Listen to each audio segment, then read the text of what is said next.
Mortificación por el Evangelio o por la ley. Sentimos por nosotros mismos un cariño enfermizo que nos impide mortificar nuestra corrupción. ¿Le ha sucedido alguna vez que, a pesar de que descubrió o vio la impiedad y amargura del pecado, siguió viviendo en paz? Entonces le sigue controlando Satanás. Si nunca ha sufrido el dolor de pasar un cálculo biliar, es que todavía lo tiene. Si su corazón nunca ha sentido el dolor del pecado, quiere decir que su corazón nunca ha sido circuncidado.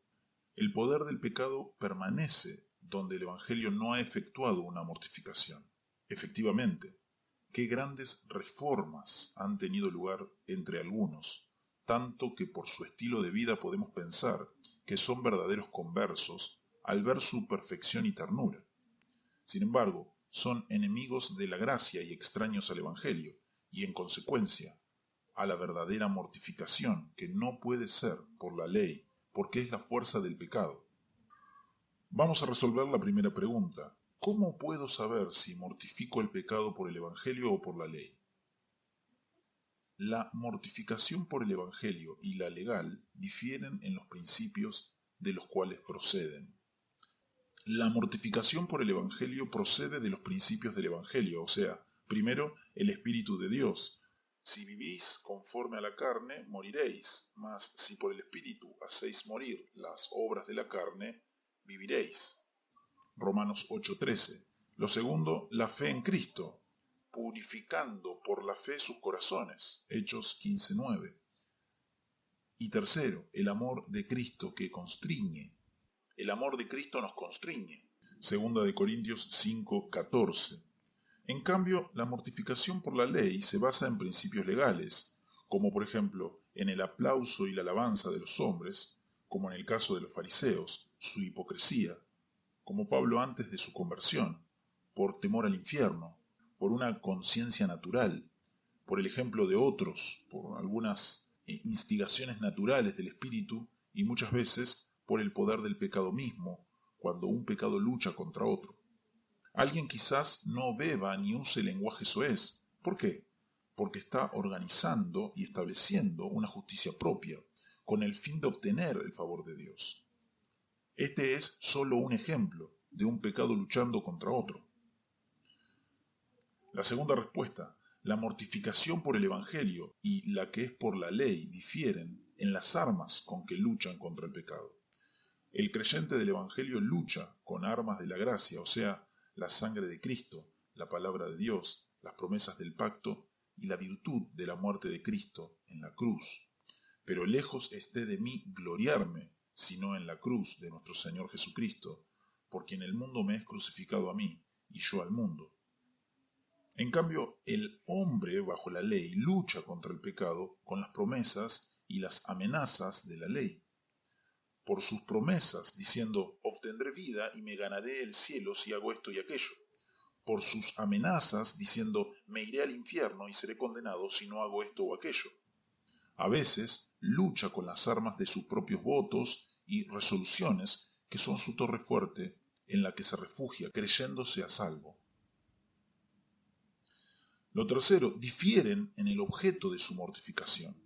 Es cierto que ambos buscan mortificar el pecado, pero la lucha del legalista es más con los pecados de su conducta y estilo de vida. El verdadero cristiano anhela luchar como lo hacían los sirios, siguiendo las órdenes que recibían, es decir, no contra lo grande ni lo pequeño, tanto como contra el rey mismo, o sea, en contra de la corrupción original.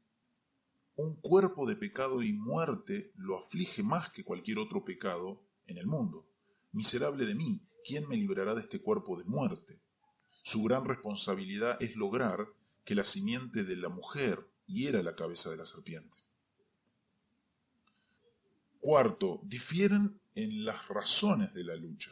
El creyente, a quien la gracia enseña a rechazar toda impiedad, lucha contra el pecado porque éste deshonra a Dios, se opone a Cristo, entristece al Espíritu y causa la separación entre su Señor y él.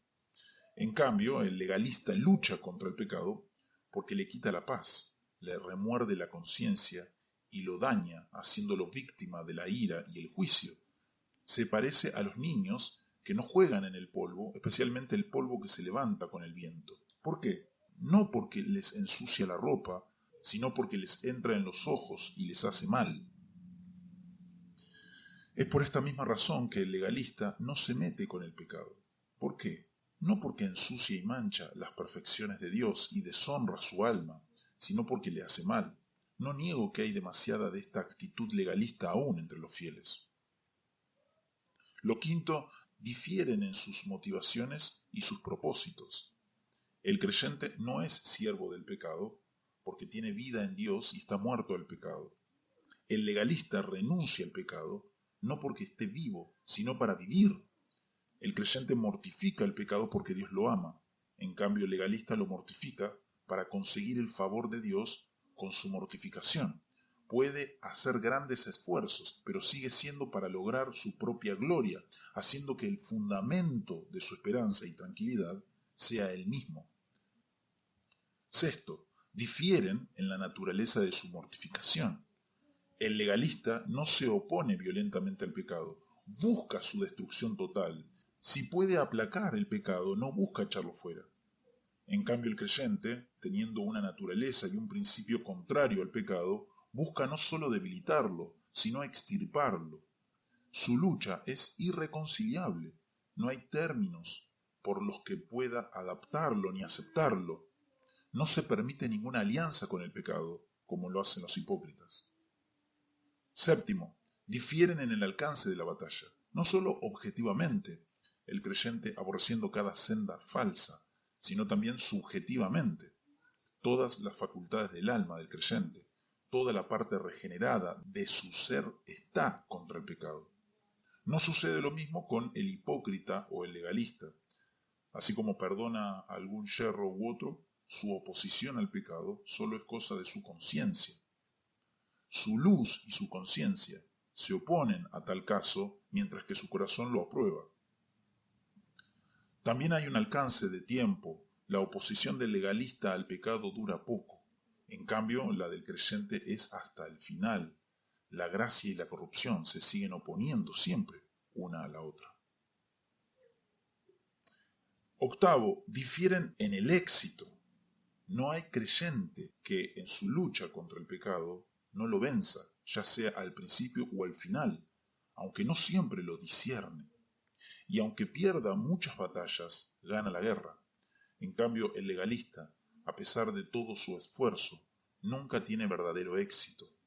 Aunque de hecho se haya librado de algún pecado, nunca ha cambiado su naturaleza corrupta. Nunca tiene un nuevo corazón. La dura cerviz que se opone a Dios nunca se doblega, y cuando logra mortificar un pecado, a veces surge otro más peligroso. Por lo tanto, todos los pecados y las contaminaciones a las que siempre renunciaban los fariseos y todas las obras buenas que realizaban no hacían más que aumentar su orgullo y fortalecer sus prejuicios contra Cristo, lo cual constituía el pecado más grande y más peligroso. Hemos visto, entonces, la diferencia entre la mortificación del Evangelio y de la ley. Este conocimiento nos capacita para probarnos en cuanto a nuestra realidad espiritual. Hagámoslo.